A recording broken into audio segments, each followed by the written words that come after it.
Ready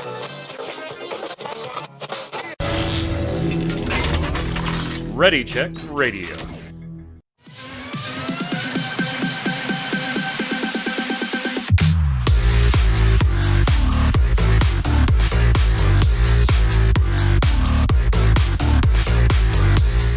What's up, Internet? It's Thursday at 7 p.m. Eastern. That means it's time for the Relic Grind. Ready Check Radio's Final Fantasy XIV Square Enix podcast. We're doing it live, twitch.tv/Ready Check Radio. If you're watching on YouTube, on ReadyCheckRadio.com, listening on iTunes, Spotify, wherever you're listening or watching, we appreciate it. Thank you so much. Head on over to ReadyCheckRadio.com. In the upper right-hand corner, you'll see all the socials, YouTube, Facebook, Twitter, Twitch, all that fun stuff. Do us a favor. If you like what we do here, go and click like, click subscribe. All that fun stuff helps us, definitely helps us out. And if you like what we do here, tell a friend. Get them to come and hang out. Chad's with us. We're ready to talk about a bunch of stuff. Joining me to do it, Mr. Chris Montoya, a.k.a. Tark. What's up, Tarkoth? Greetings, programs, man. It's been a great week. It has. A little slow on the Square Enix side of things, but a busy week in general. Yes, busy week in general. I will say, we give Forspoken and Square Enix a lot of crap for pushing it back and not doing it any favors. Yeah. But it could be worse, right? It could be Skull and Bones. You could be Skull and Bones. Yeah, absolutely. You could. Lord. Fifth delay into awful. March 2023. A month, little over a month from release date. Guess they were just like, we got to get this away from God of War. We have to. They need to find a spot where it's the only game. So they're like, I guess we could give it a try. Well, I mean, they still did manage to cram it into their fiscal year right at the tail end by jamming it into the beginning of March. It will still count for their 2022 fiscal for whatever that's worth, whatever that ends up being worth. Also on the line, not a pirate, but also sans beard now. Adam Lane. What's up, Kronos? Not much. I mean, you could always, if Cyberpunk can be successful, anybody can be successful at this point. Yeah, but Cyberpunk earned it. Cyberpunk. If you can come back from that, man. Yeah, I hear that the word on the street is because of how Edgerunners, what Edgerunners has done for Cyberpunk, that we might get a Battlefield 2042 anime sometime soon. If you're looking forward to that Battlefield 2042 anime, it's not too far away. Anyway, none of that stuff is what we wanted to talk about today. Today, we're going to talk about some Final Fantasy XIV stuff, of course, and then roll through some other Square Enix news. Now, obviously, it was a little slow this week because we kind of were coming off of the Nintendo Direct and then Tokyo Game Show, and we've got the live letter next week, next Friday, so it's kind of like that one odd week in between, but you can always count on Yoshi-P, usually the week and a half before a live letter and the week and a half after a live letter, doing some interviews. So I did see a few, wanted to get your thoughts and talk about a few of these questions. The first one comes from Austin King over at Screen Rant. Now, obviously, I don't know if Austin King did the interview in its entirety or if Austin was, the editor that put it all together. Either way, the byline goes to Austin King, credit where due. And of course, they sat down and talked with Yoshi-P about patch 6.2 and beyond going forward. And they kind of, there was a softball question or two in there. And that's, I've done many interviews. There's always a softball question where you give the devs just a kind of a chance to talk about their new expansion or their new patch or whatever. They did start, though, by it's kind of a softball, but I like the softball. They didn't say, what's the reception Chrono's been to 6.2 or what are the players thinking of 6.2? They weren't generic like that, just giving him an opportunity to say, everybody loved it. We're getting positive feedback, the very predictable answer. They said, hey, 6.2 added so much. Do you have a personal favorite? And he did. He legitimately, he did not duck, dip, dive, and dodge away from the question. If you can dodge a wrench, you can dodge a Screen Rant question. He legitimately did pick something. but probably not for the reason you might think. So he picked Pandemonium Abyssos, the raid, the battle encounters, specifically the 5Ds of interviews, says the newest girl in chat. He picked the battle encounters and the way that they were tied with the story progression.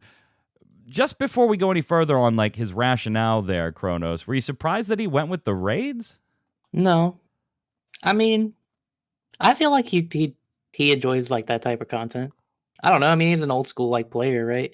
And then I think they do a really good job of tying it into the story. Typically, most people that's probably all they do, right? They only do they only experience the normal modes for like the story and the fights there. So I'm not really shocked about it. I think it's really good too. Like, I don't want to take anything away from it. It is very, very good.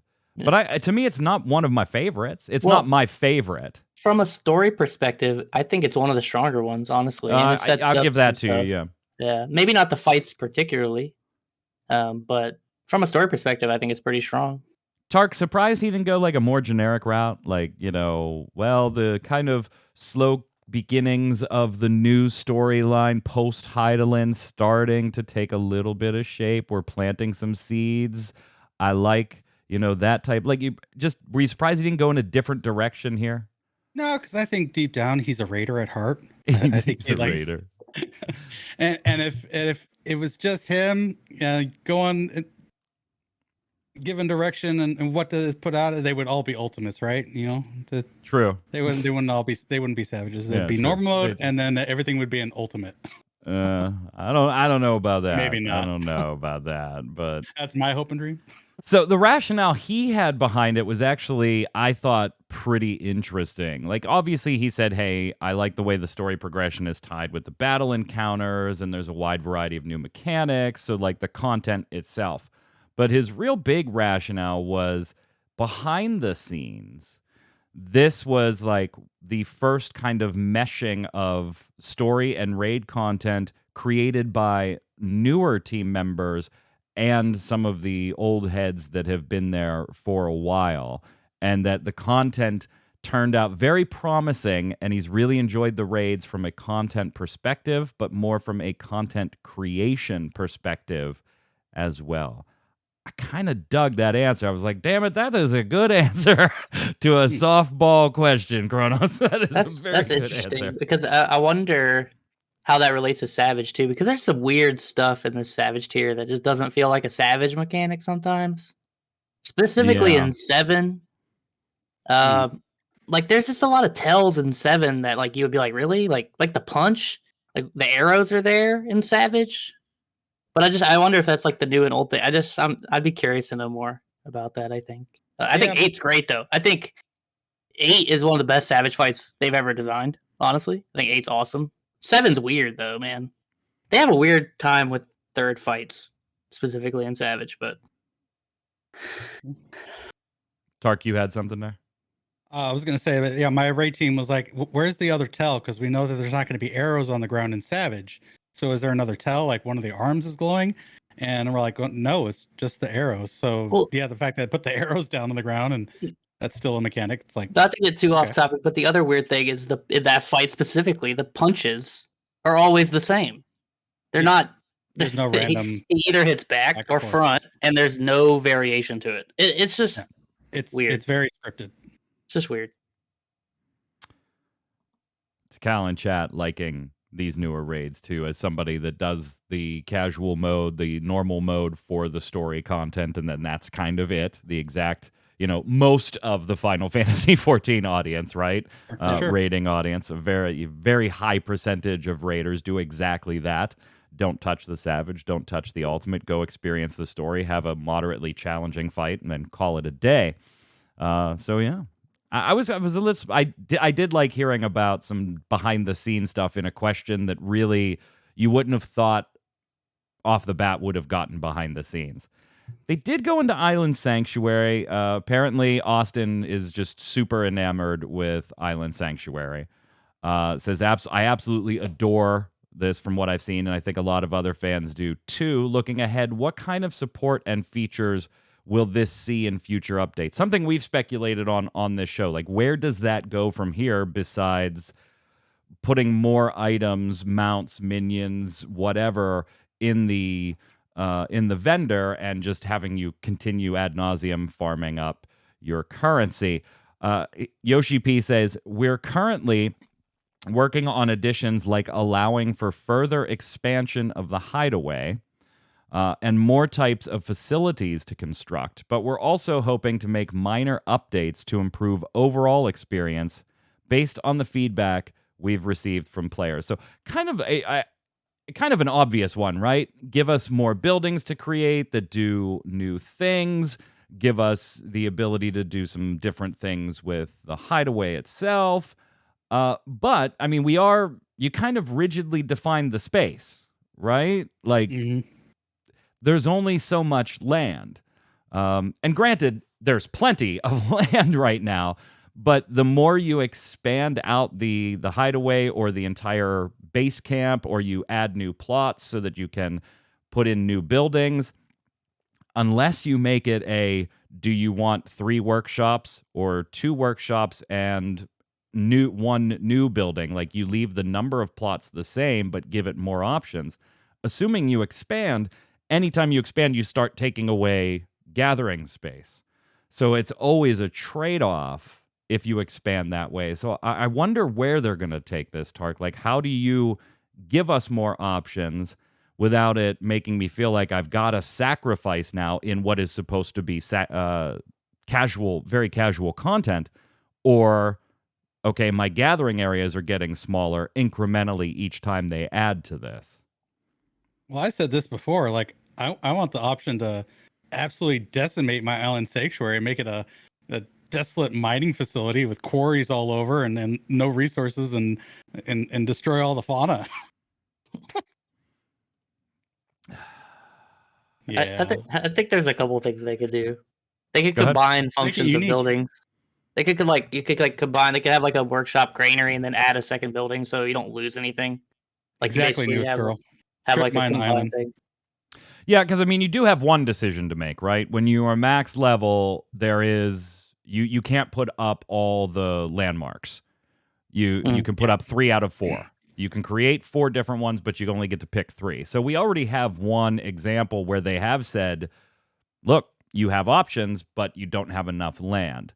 But the more that you compound that, I think that becomes less casual, and then a lot people already min-max it, right? But a lot more what is going to be the most beneficial for my currency, because that's why I'm here at this point. I want those rewards.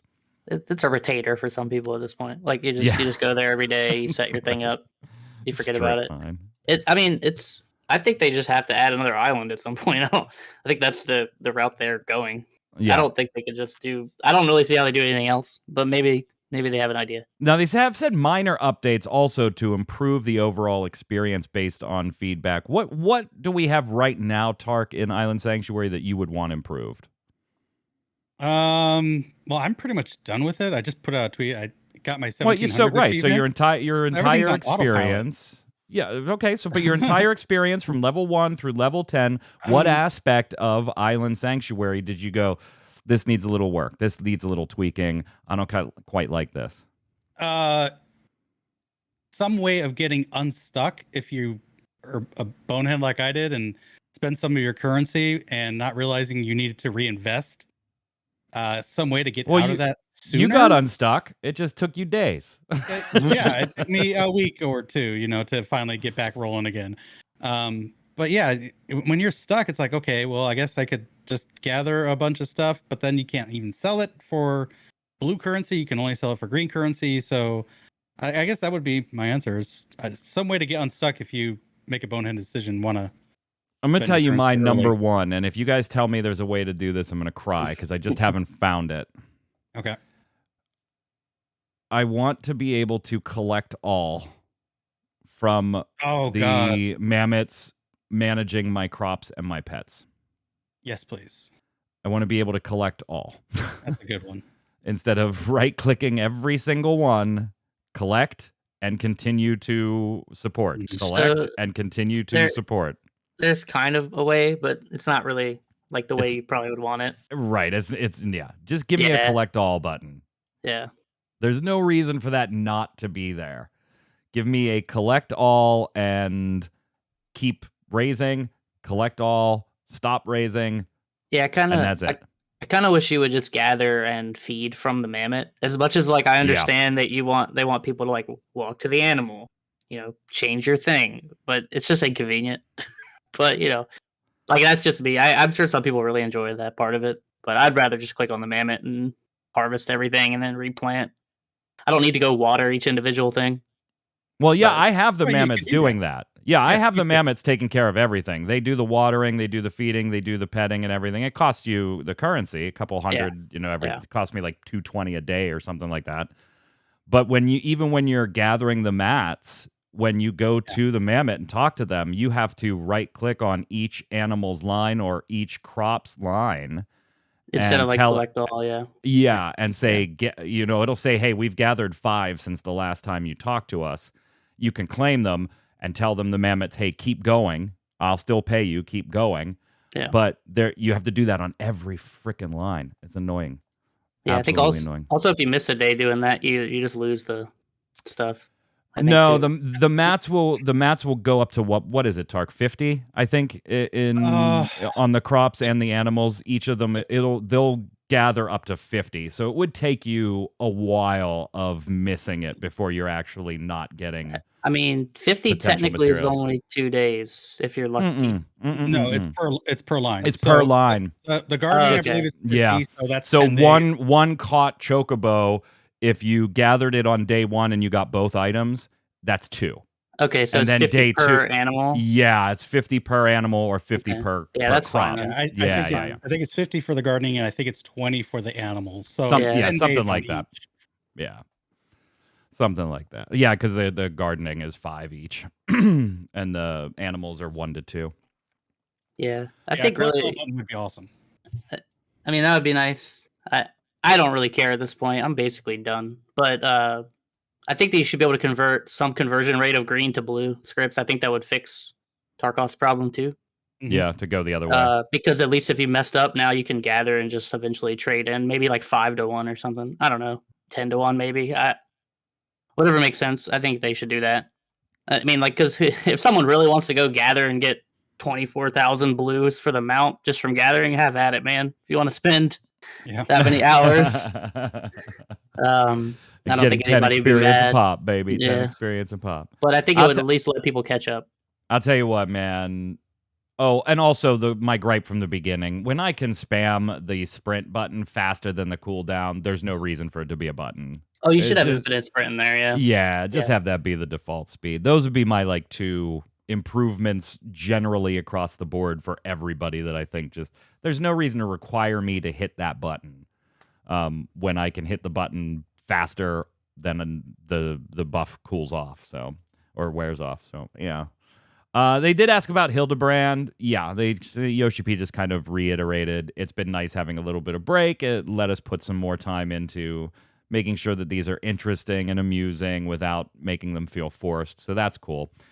Then they asked, for the new dungeons and trials, how did the dev team find the right balance in terms of difficulty with keeping things new while also providing a challenge for players?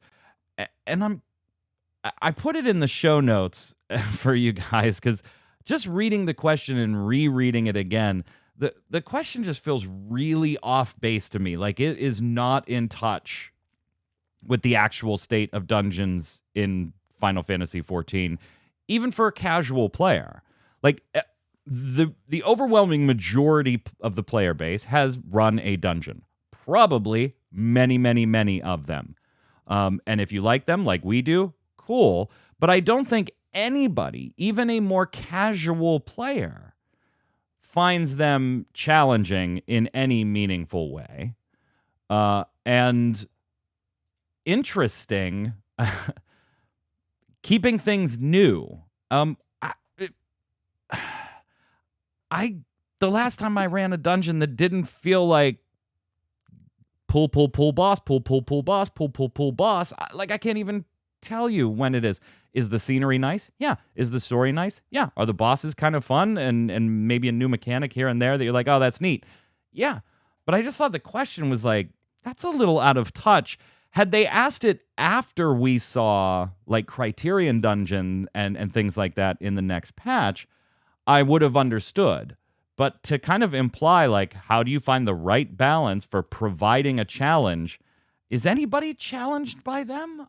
I don't know. And I'm not being facetious there. I don't think they are. I think some people are, but do you really? I run enough mentor roulette. I think it's a very small subset though. No, see, but there's a difference between not knowing a fight or not knowing the layout, or hey, I'm new to tanking in Final Fantasy XIV. I'm still getting used to pulling. But not always that. There's a difference between that to challenge. Go ahead. Yeah. Go ahead. I mean, so I get dead ends a lot in my mentor roulette. A lot. And there are hardly people that are new that go to that dungeon and struggle. And I don't think that dungeon's hard, but I think people have a hard time in there. That's like the only one in this expansion, though. I think that's the only one in a while that I've had even remote challenges with some people. Because I think a lot of people queue up for that and Catesis and crap. What's the other one? What's the whatever the 90 dungeon is? The one where you're like you go into the Marathon? No, not the expert dungeon, or maybe it's 89, but the one where like you go down and you fight them on at the end. Oh, the Titioscope. Yeah, a Titioscope. Yeah, the people queue up for those a lot because they want the minion. Can't market board them. So I get those a lot in Mentor, and people struggle with those three.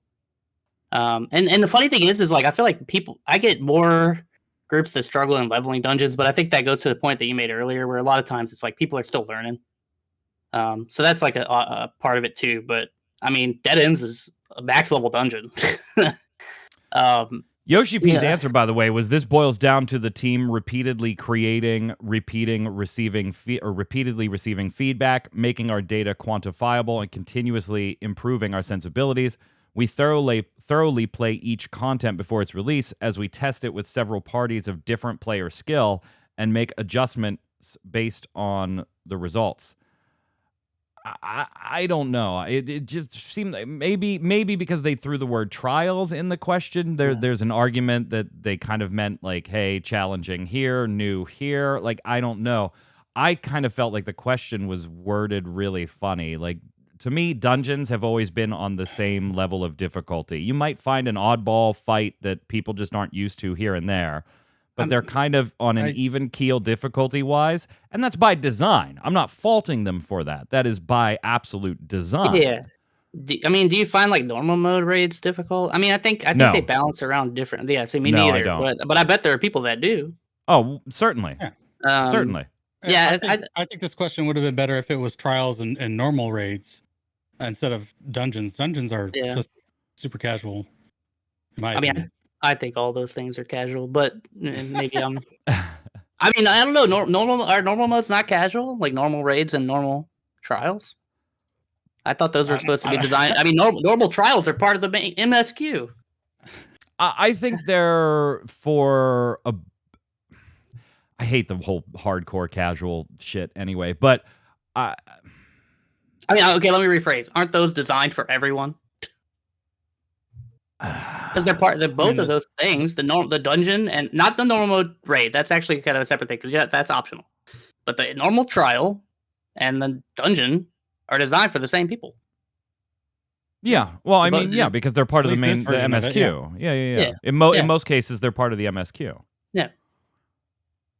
So I mean, I don't think those two things are that off base. Now, if you want to bring the normal raids, I think that's a little bit extra because you're choosing to do that. Whereas MSQ is kind of a required thing in this game. It's just how it is. So, I thought it was a weird question. I thought this question would have been better after we got a look at the Criterion dungeons and the dungeon changes coming in the next patch. Yeah, probably. I mean, it would have made more sense. Or if it was a queue, and maybe this was the intent. Maybe the question was meant to try and cue Yoshi-P into talking about Criterion dungeons and, hey, we get feedback on the difficulty all the time, and so we're trying to mix things up, and, please look forward to it, and it just failed to elicit the response. But to imply that, like, they were challenging and they feel new, and no, they don't. They look nice. They're great. I love the stories, and I'm not bitching about them. But the question I thought was like, is that really how the rest of the regular like player base, like the bulk of the player base feels? Because I don't, but I have played MMOs for a very long time. It is hard for me to go into any MMORPG and feel like a new player, truly. Something has to be like wildly different for me to have that I have no idea what I'm doing feeling. But maybe that just comes with the MMOs.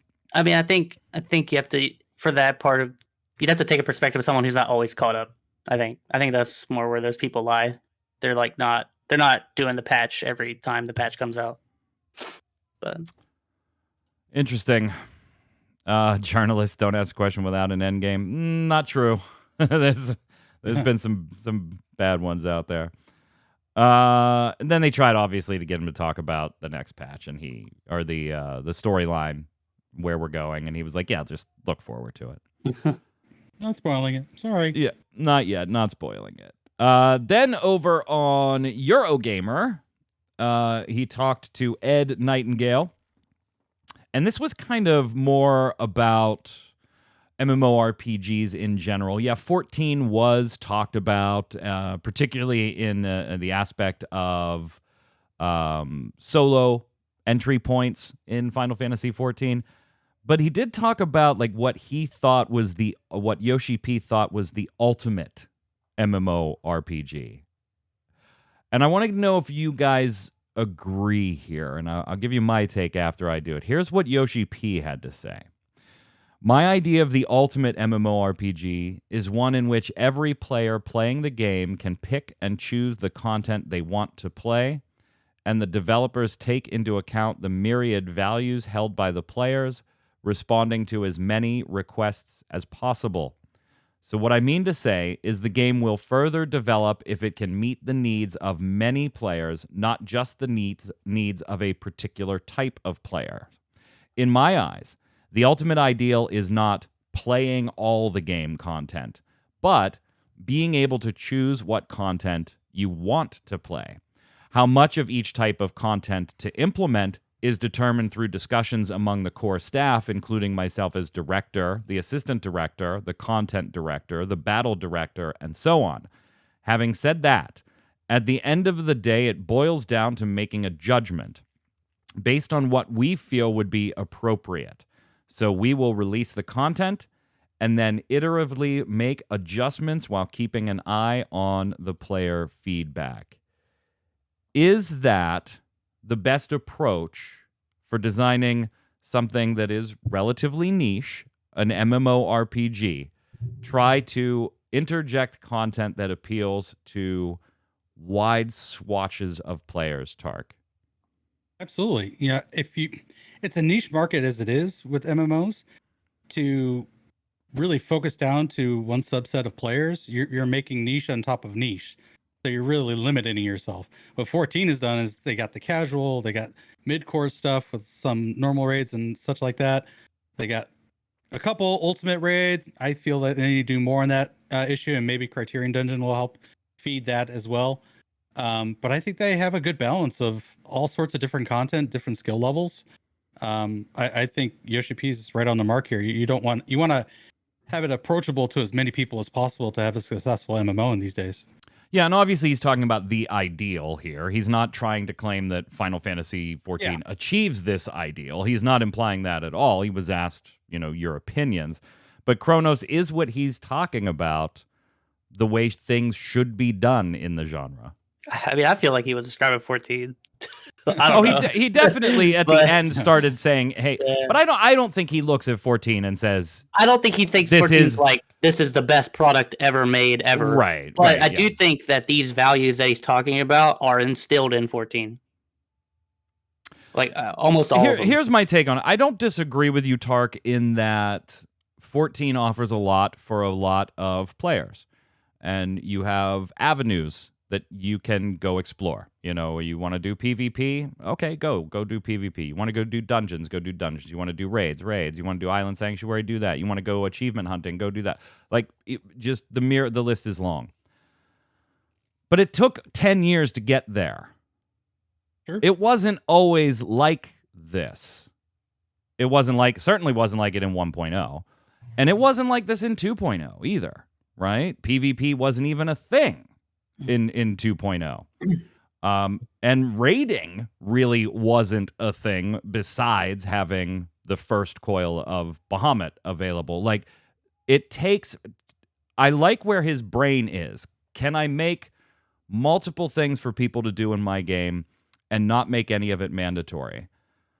I like that, the mindset.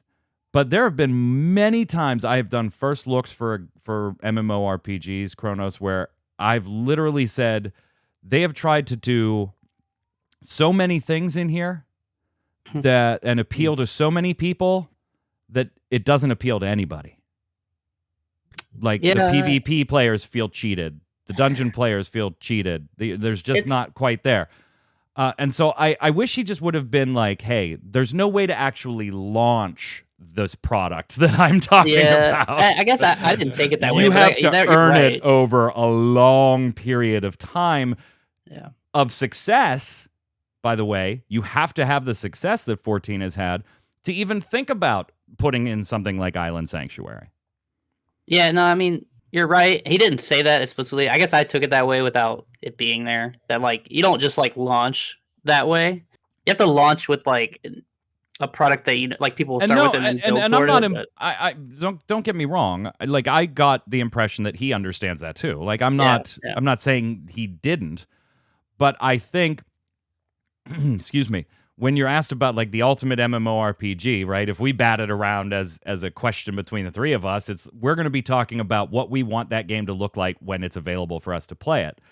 This is just not realistic on that day one. It just, for any game. That's true. No, that's 100% true. And it's not also, like, just to be clear, not like Final Fantasy XIV doesn't have some weaknesses as well. Like, I mean, the MSQ is still required. You know, that's a thing. I'm sure some people just don't want to do that, and that's fine. You know, doesn't mean they're. And is 14 really that way, Tark? Like, it is now. I think is it really though? Like, the gear treadmill is inextricably tied to repetitive content that you may or may not want to do. But so go ahead, Tark. Yeah, I'll go. I was going to say, you really don't even have to do all that much on the gear treadmill. Yes, yeah. The gear treadmill actually doesn't even matter for some of those things. Like, if PvP is your end game, what gear treadmill are you doing? Nothing. If Island Sanctuary is your end game, if PvP is your end game, you're in the wrong game. Well, you just said that if you want a PvP in 14, do you? That's the thing. Like, I mean, you can do that. They're working up to it. Island Sanctuary, if that's all you want to do, if you want to go gather for a couple hours a day and build your thing, chill in your house with a couple, or your hideaway, whatever the hell it's called, with people, then do that. You don't need gear to do that. You can just wear the farmer gear with the scripts. You don't need battle stats. The only time you need gear for real is Savage and Ultimate. Dungeons, you could just do the dungeons, get the gear from the dungeons, and the dungeons are super doable. And you buy your tombstone gear every week or whatever, and you'll just do them a little faster. The only time you're really on the gear treadmill is if you're raiding, honestly. Like, other than that, are you really on the gear treadmill in this game? No, but I got to ask the questions to make the conversation interesting. It's my job as just saying. It's my job as the host. I got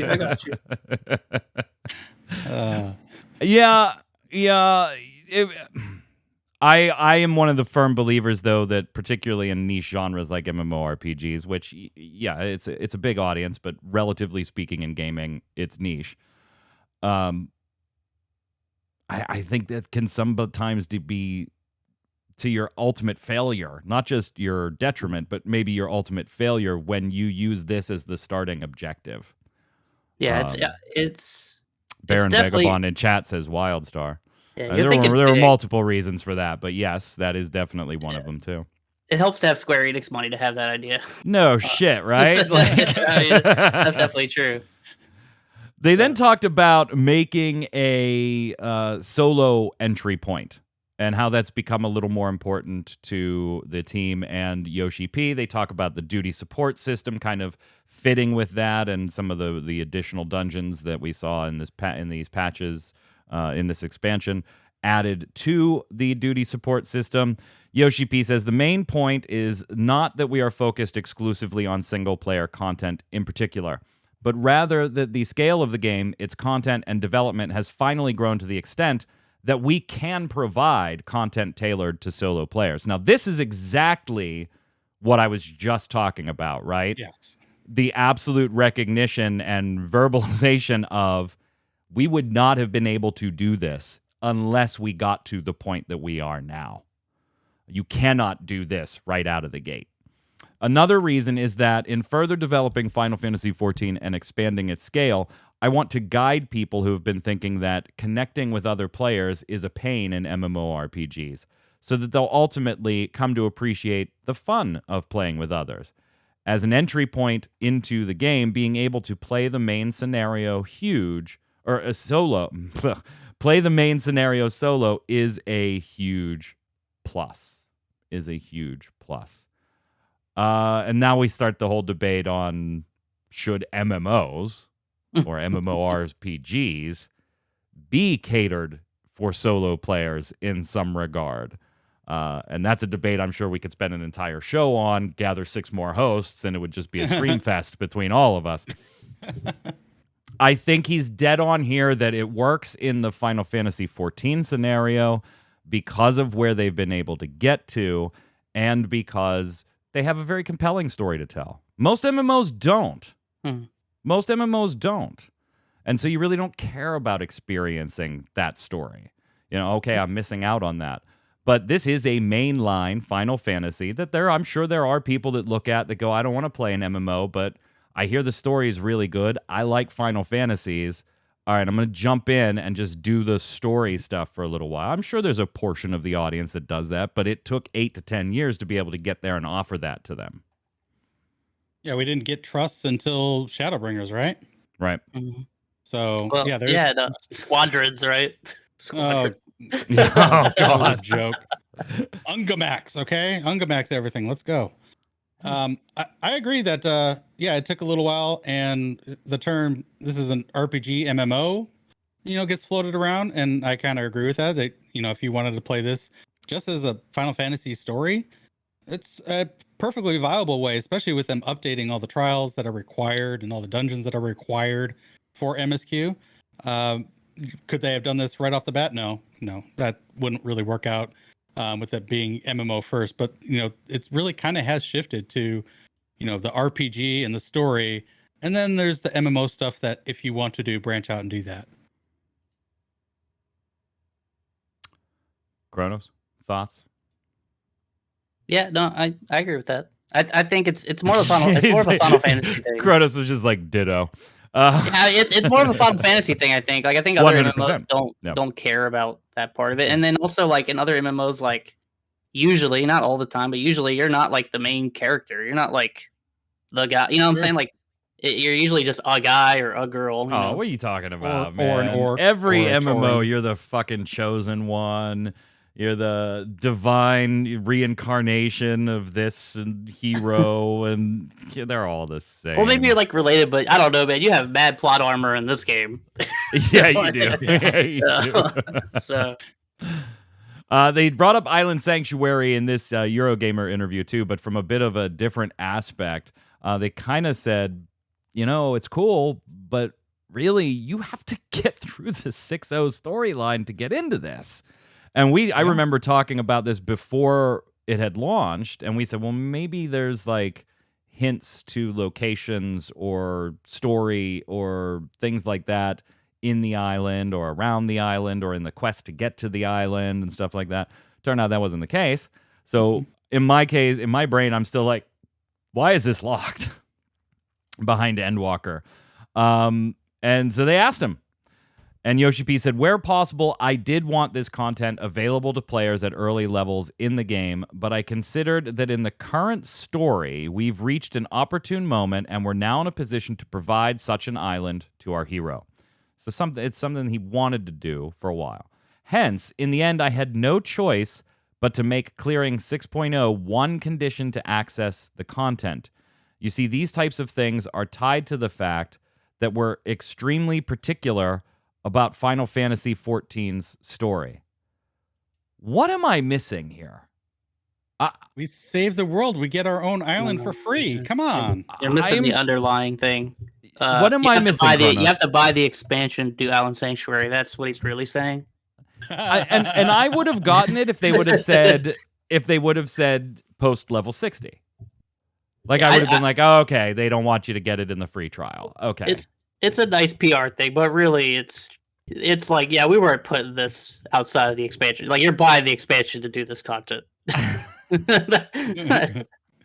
You can't convince me otherwise. That's why they did, because this could just be level 50. It's such a weird way. He's just like, hey, there's story, and we got to be considerate of that. And I was like, that's what we thought maybe you were doing, and then we got it, and there's nothing there. Yeah, there's nothing really tied to it.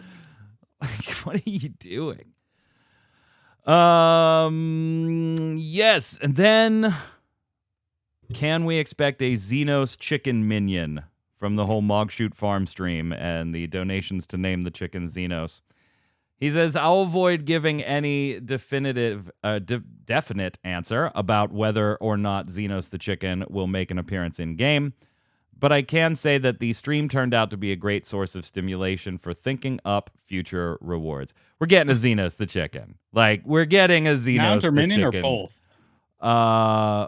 Good call. It's probably just a minion. It's got to be a minion, right? Minion, yeah. Yeah, I don't think they're going to make a Xenos the chicken mount, but maybe. It'd be funny. That would be awesome. Just a huge rival the Chocobos. Right. All right. Let's slide over. Let us know what you think of the Yoshi-P interviews and your thoughts on some of the things we batted around today. Other Square Enix news. Happy birthday, Dragon Quest V. Turned 30 this week. Turned 30 I'm this old. week. 30. Have you played 5? I own it. That's it. That wasn't the question. I have not. It's just too much. It's just too much. I have not gotten into it. Do you have you played 5, Kronos? A long time ago. It's been a while. I actually just played it recently because I have the Super Famicom version, and so I put that bad boy in the Retron, and then SD cards, some English patches. Good stuff. Yeah, I think I've played them all up through to 8, and I didn't play any after 8. It was the last I figured this would be a perfect time, Mike, for you to plug your Steam Deck. Oh, it is. It's on Steam Deck. Oh, don't you worry about that. I don't. It was before I finished a playthrough before I had my Steam Deck. Gotcha. And so I was playing it on the Retron 5, which is in the bedroom on a 4K TV. Quick question about Dragon Quest. They're redoing 3. Is that correct? Or okay. 3. Do you think if this one sells well, they'll do that for the rest of the Dragon Quest series? And why start with 3? 2 would have been a good one to start with.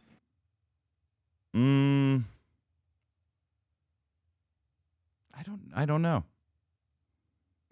I don't know. Comes out this fall? It's like soon, isn't it? Yeah, along with every other Square game. Yeah, right. I'm not sure on the release date for that. I don't think it's this year. There's no release date in here. No, I'm not spending some time rolling through this. I don't know. I have no idea.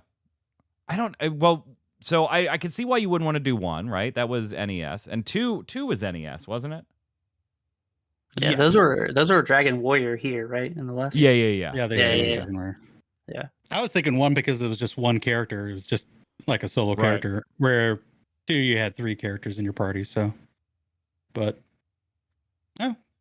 3 is like the end of the trilogy, so it's it just feels a little weird. Whatever. Hey, I was gonna bring the Save Point stream to the show.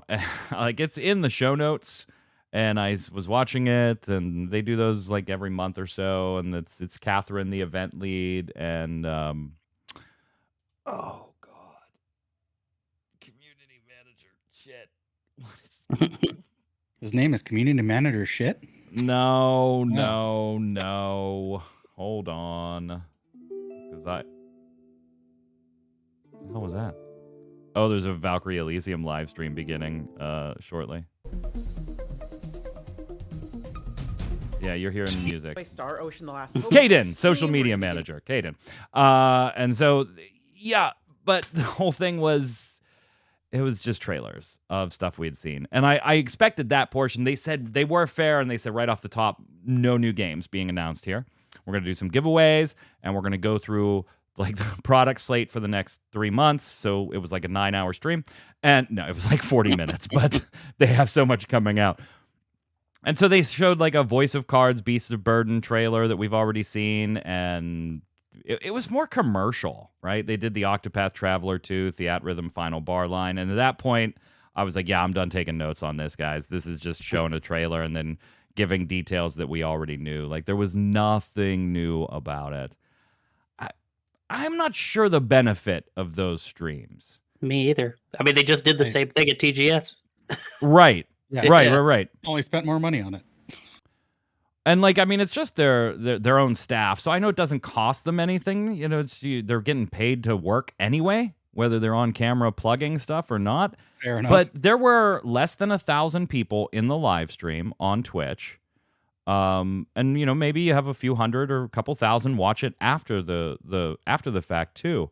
But it's like if you're in tune enough to know that Save Point was streaming, then you probably already knew this information anyway. But then it was I went in there thinking that, and then I'm seeing comments like, "Oh my god, I didn't even know that it had come out. Oh my god, I didn't even know that was a thing. Oh, you're bringing back Theatrhythm," and I'm like, "How do you know to watch this stream? This oddball 3 p.m. stream?" Yeah, dude, Final Fantasy as a card game? What? Crazy. Crazy. Insane. So yeah, there was nothing really worth it on the stream. But hey, if you were one of the ones that won their prizes, that was cool. They were giving out some cool prizes. And I guess, you know, any advertisement's good at the end of the day, I guess. Harvestella did get a bunch of new details dropped. Nintendo Life covered it as well, talking about how seasons work in the game, all kinds of different things that you can cook, the food you'll be producing during the summer. Like there's only certain things you could do during certain times of the year. Tark, can I sell you on it yet? I'm getting closer again. Are you up really? A little bit more. It's. I'm probably gonna have my boy Piers play it, and I'll watch him play it, and then I'll kind of decide. I'm on the fence. I'm really hard on the fence on this one, but you know, they're new jobs, machinist, and it's Bard. They could just call it. Yeah, Bard. It's Bard. Dude, they added machinist to Final Fantasy XIV. Sick, man. That was cool news. Sick. They finally put the job in the game. This is still a no for me. Still a no from me. What about you, Kronos? This is probably going to be that game where like I'm looking at it and it looks kind of interesting, but there's too much stuff coming out, and then I'll probably forget about it and never buy it. Probably. Honestly, I'm just being honest. So much. We'll go more into details on our thoughts in just a second there. Hey, I know, gang, this happened actually like a week and a half ago, and I was going to bring it to last week's show, but we kind of got like buried under all kinds of stuff for the last 2 weeks with all the streams and whatnot. In the talk about Forspoken and some of the press that has come out there, and some of it had to go through translation from like Spanish sites and stuff like that, relayed to us in English by MP First.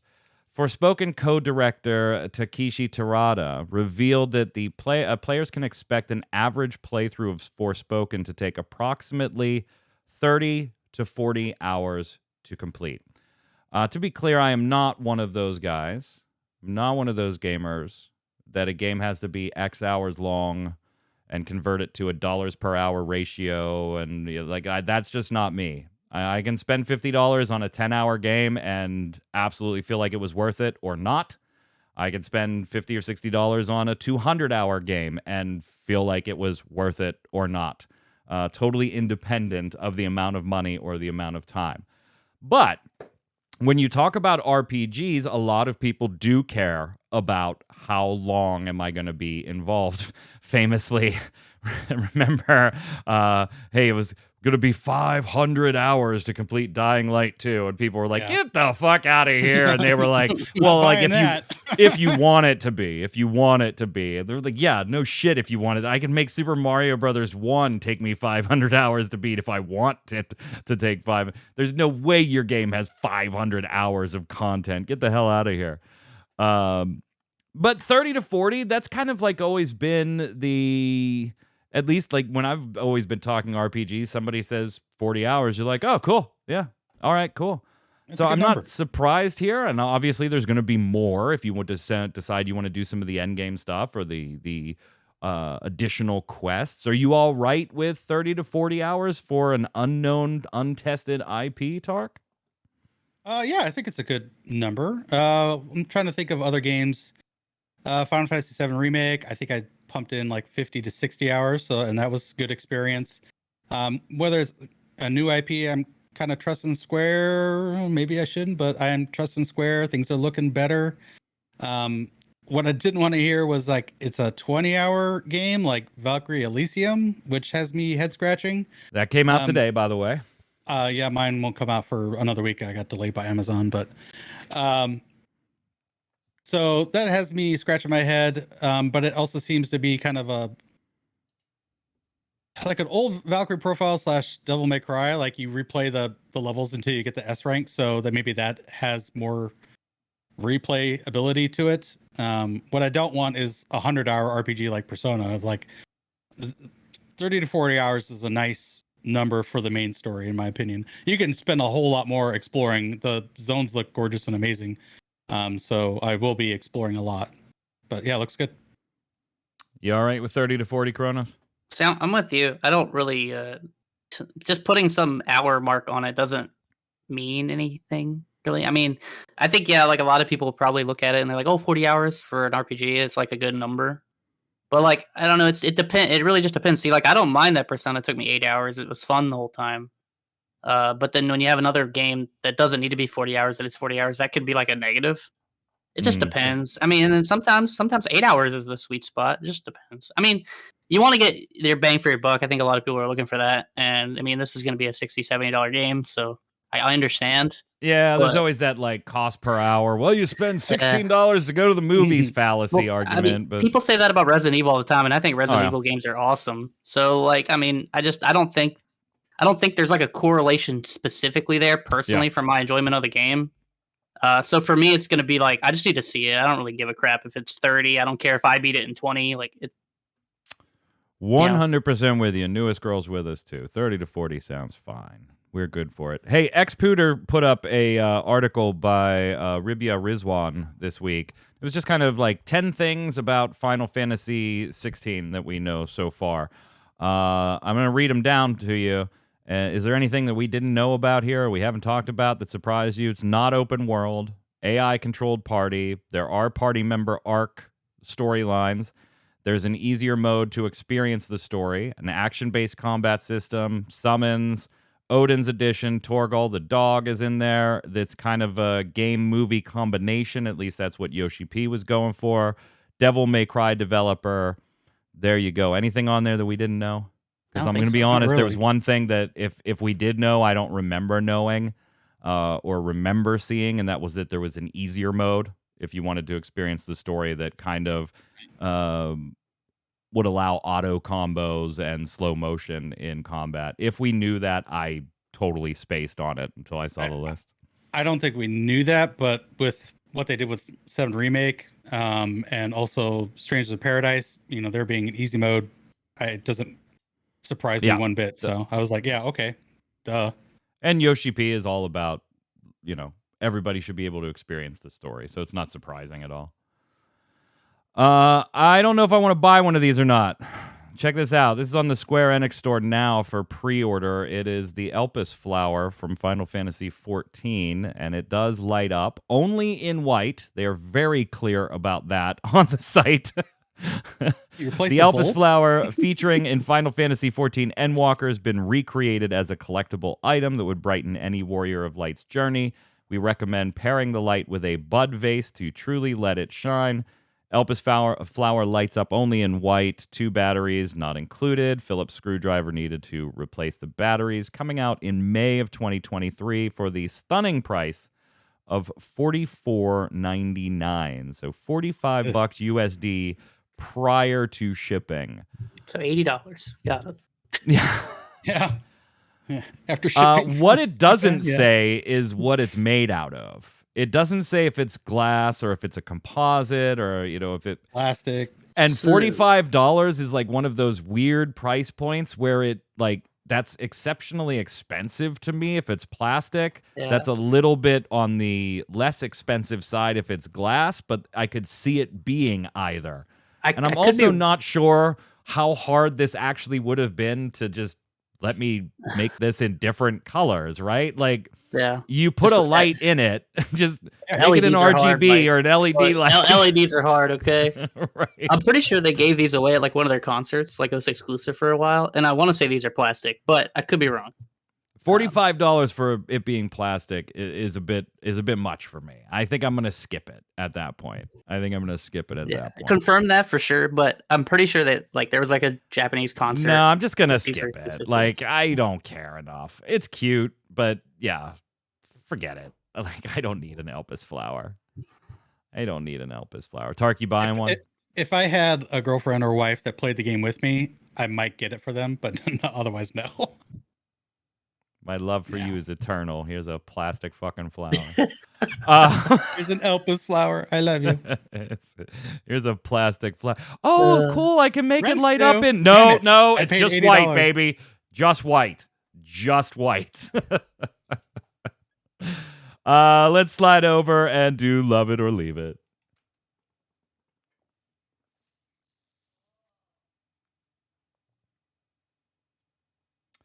Love It or Leave It is the way we end every episode here of the Relic Grind. It's where I give you something Square Enix related. Could be a press release, a game, a feature in a game, something they did or said. And I ask you, do you love it, want more of it, or leave it? Walk away, never see it again. Today, I want to know, we've already kind of touched on it. And Tark, I'm wondering where you fall. You got to make the call right now. Love it or leave it. No fence sitting. Are you buying Harvestella if you had to make that call right now? Love it or leave it? Leave it. As of right now, it's going to be a leave it. I'll see what it does, how it is when it comes out. Look at reviews. Watch my boy Piers play it. But right now, it's a leave it. Kronos. Yeah, it's a leave it for me too. I feel like this is one of those games, though. If you wait on those things, you're probably just never going to buy it. That's just how I personally feel. I agree. I agree.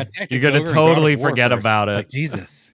Yeah. There's just too much thing. It's going to get buried under too many things, I think, at that point. I feel like if I had a wife or a girlfriend that really liked farming sims, I'd probably buy a copy of this game for her.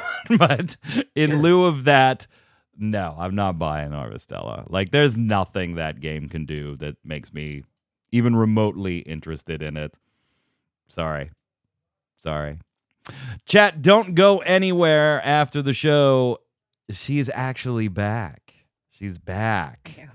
What's up, Faye? Yes. It's a miracle. Yeah. Yeah, I know. It's been a while, but Welcome back. You are still a little soft though, so you got to speak up. All right.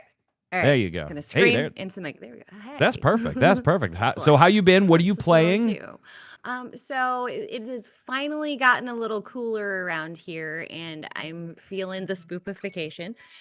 So we are going to start with at least an aesthetically themed game, Night in the Woods, and explore the psychological horror of returning home from college. Whoa! It's more existential crisis territory, but it's pretty. It looks thematic for the weather, so we're gonna get into that while we research better spoopy games for October. Sounds good. Don't go anywhere, chat. Faye will be live in just a few minutes after the stream. Give us a minute or two to take things down, relabel it. She'll be right back. We will, of course, be right back next Thursday with another episode of the Relic Grind. Don't miss Gaming Gumbo on Saturday, Torchwick and Tark streaming on Saturday, Final Fantasy trading card game live locals on Mondays, and all the other content. Thanks so much for stopping by. Until next week, Kronos, where can everybody find you? Same as always, Twitter. Yeah, want to talk about or complain about things, I'm there. Tark. Twitch, Twitter, YouTube, all at Tarkoth Gaming, and Saturday nights here on Raideo, where we're on the last chapter of Live Alive. Kronos is such an old dad without being an old dad. Look, man, I call it being a realist. Okay? I'm Mike Byrne. You can follow me personally right there, but more importantly, follow at RC Raideo, Raideo, and you'll get a tweet every time we go live with a podcast or a stream, so you'll always know when to come hang out. Until next time, gang, thanks for hanging out. Stay safe. We'll see you on the servers. Later.